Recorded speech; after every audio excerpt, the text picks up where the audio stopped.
நிர்வாகிகள் ஒரு கம்பீரம் மிகுந்த ராணுவ படை தளபதிகளாக, முன்னணி படை வீரர்களாக அந்த போராட்டத்தில் நாம் களத்தில் நிற்க வேண்டும். அனைத்து சாலை பணியாளர்களையும் வேலை நிறுத்த போராட்டத்தில் பங்கேற்க செய்ய அனைத்து விதமான பிரச்சார நடவடிக்கைகளையும் முன்னெடுக்க வேண்டும். இந்த காலத்தை நாம் பயன்படுத்திக் கொள்ளவில்லை என்று சொன்னால் நிச்சயமாக மேலும் ஒரு 5 ஆண்டுகளுக்கு நாம் நம்முடைய போராட்ட பயணத்தை மீண்டும் புதிதாக துறைக்கு முன்னெடுக்க வேண்டிய அளவுக்கு தள்ளப்படுவோம். எனவே இந்த காலகட்டத்தில் நாம் வீரியத்தோடு செயல்பட்டிருக்கக்கூடிய செயல்பாட்டின் அடிப்படையில், பெற்றிருக்கக்கூடிய நீதிமன்ற தீர்ப்பின் அடிப்படையில் நம்முடைய பணிநீக்க காலத்தை முறைப்படுத்தக்கூடிய உத்தரவுகளை இந்த அரசிடம் வாங்க முடியும் என்ற நம்பிக்கையோடு கம்பீரம் மிகுந்த போராட்ட தளபதிகளாக களத்தில் இறங்கி அனைவரையும் அணிதிரட்டி இந்த வேலை நிறுத்தத்தை வெற்றி பெற செய்ய நாம் அனைவரும் முழுமையாக செயல்பாட்டில் இறங்க வேண்டும் என்ற வேண்டுகோளை விடுக்கின்றோம். அதைத் தொடர்ந்து நம்முடைய ஸ்தாபன ரீதியான அத்தனை நடவடிக்கைகளையும் முன்னெடுக்க வேண்டும். தோழர்களே, இன்றைக்கு இருக்கக்கூடிய மிக முக்கியமான காலகட்டத்தில் நாம் இந்த அரசிடம் வெல்ல முடியும். ஏனென்று சொன்னால் இந்த அரசு ஒரு விதத்தில் சிந்தித்துக் கொண்டிருக்கக்கூடிய சிந்தனைகள், அதனுடைய செயல்பாடுகளும் உழைக்கும் மக்களுக்கு அதிகப்படியான தொந்தரவை தராத அளவுக்கு கொஞ்சம் தொழிலாளிகளுடைய நலனுக்கு உகந்த அரசாக இருக்கிறதுக்கு கொஞ்சம் லைட்டா எண்ணம் வச்சிருக்கு. அதிகப்படியா நம்மளை தாக்கக்கூடிய வேலையை செய்கிறார்கள்.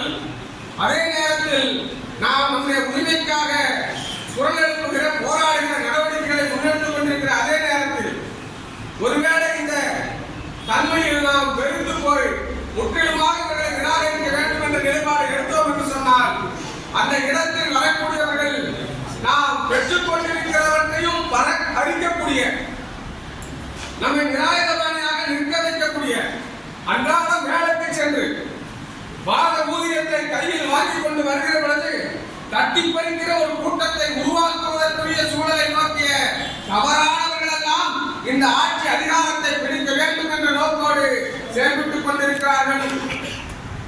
அப்படியான ஒரு நிலைமைக்கு நாம் வலுவிட்டு விட்டோம் என்று சொன்னால் இயக்கம் நடத்துவதும் உரிமை பெற வேண்டும் என்ற உத்வேகம் குறித்த போராட்டங்களை முன்னெடுக்கக்கூடிய அந்த நிலையிலிருந்து நாம் நம்மை தற்காத்துக் கொள்ள வேண்டும், உயிரை காப்பாற்றிக் கொள்ள வேண்டும் என்று எங்காவது பதுங்கக்கூடிய அளவுக்கான சூழலை உருவாக்குவார்கள். தோழர்களை உருவாக்கிக் கொள்ள வேண்டும். இங்கே நடப்பவர்கள் எல்லாம், சுற்றிலும் நடப்பவர்கள் எல்லாம் உருவாக்கிக் கொள்ள வேண்டும். சாதியின் பெயரால், மதத்தின் பெயரால், கடவுளின் பெயரால் மக்களை பிளவுபடுத்துகிற சக்திகள் இன்றைக்கு மேலோங்கி வந்து கொண்டிருக்கிறார்கள். மக்களை பிளவுபடுத்தக்கூடிய சக்திகளுக்கு தமிழ்நாட்டிலே ஏற்கனவே ஆட்சியில் இருந்தவர்கள் துணையாக இருந்து கொண்டிருக்கிறார்கள் என்கிற அந்த சூழலையும் உருவாக்கிக் கொண்டு பிளவுவாத சக்திகள் தமிழ்நாட்டில் நிச்சயமாக எந்த ஒரு வெற்றியை நோக்கிய பயணத்தில் அவர்கள் வெற்றி பெற முடியாது. அவர்கள் நினைக்கக்கூடிய அத்தனை கைகளையும் செயல்பட விடமாட்டோம் என்கிற தன்மையோடு தொழிலாளி வர்க்கத்தினுடைய ஒரு பகுதியாக திகழக்கூடிய சாலை பணியாளர்கள் நாம் சரியான திசைகளில் பயணிக்க வேண்டியது நம்முடைய கடமையாக இருந்து கொண்டிருக்கிறது. இன்றைக்கு இந்த அரசிடம் நம்முடைய கோரிக்கைகளை முன்னெடுப்பதும், நம்முடைய நெடுஞ்சாலைத்துறையை அரசு துறையாக பாதுகாப்பது, ஒட்டுமொத்த அரசுடைய உரிமைகளை வெல்லுவதும் அடிப்படையான கடமையாக முன்னுக்கு வந்திருக்கிறது. அப்படியான கம்பீரம் மிகுந்த, உற்சாகம் மிகுந்த ஒரு திருவிழாவை போல வேலை நிறுத்த போராட்டம் ஜனவரி 6ஆம் தேதி துவங்கி இருக்கிறது. அப்படியான வேலை நிறுத்த போராட்டம் என்பது நிச்சயமாக அரசினுடைய கரங்களில் இருந்து நம்முடைய உரிமைகளை பறித்தெடுக்கிற வேலை நிறுத்த போராட்டமாக இருக்கும். தோழர்களே, உழைப்பாளர்களாகிய எங்களுக்கு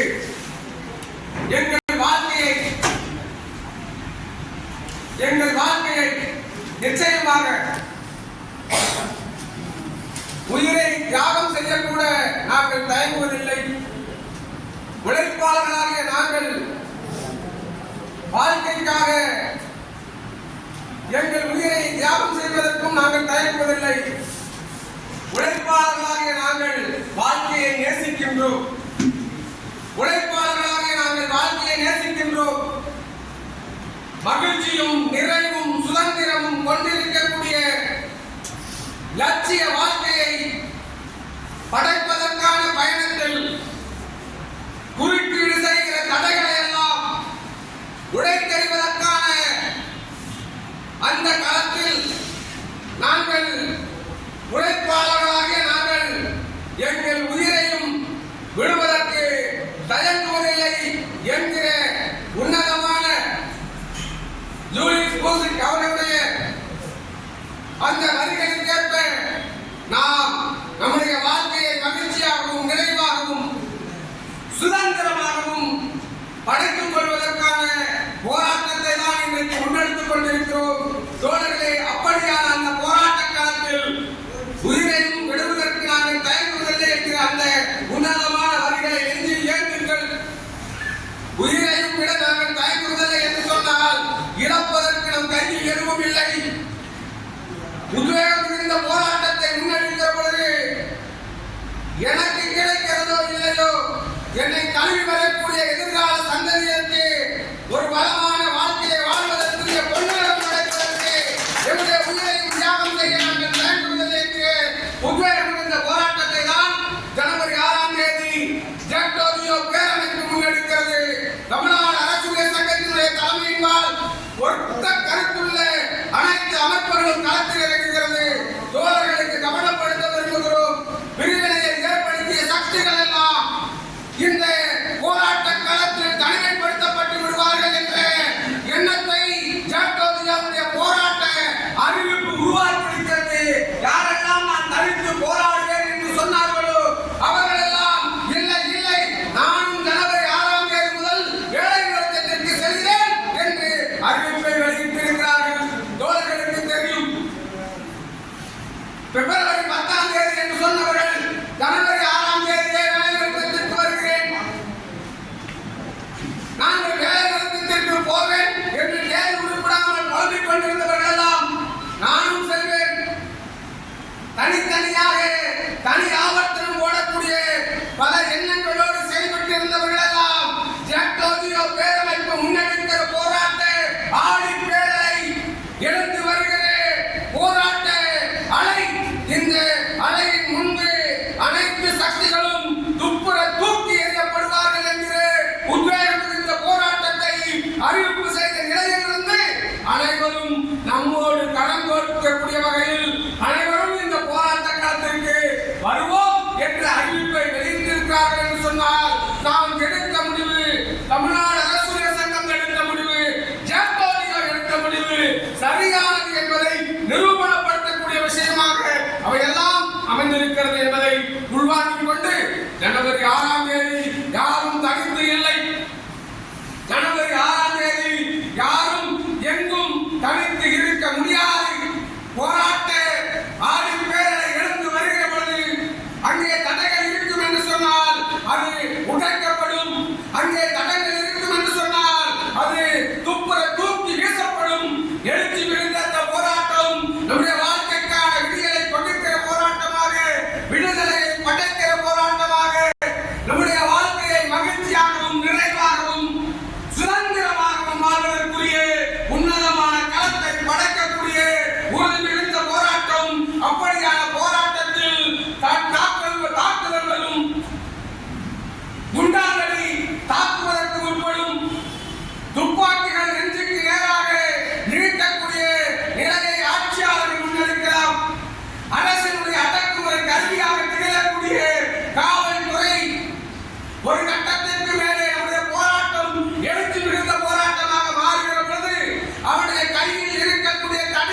கூட்டுறவு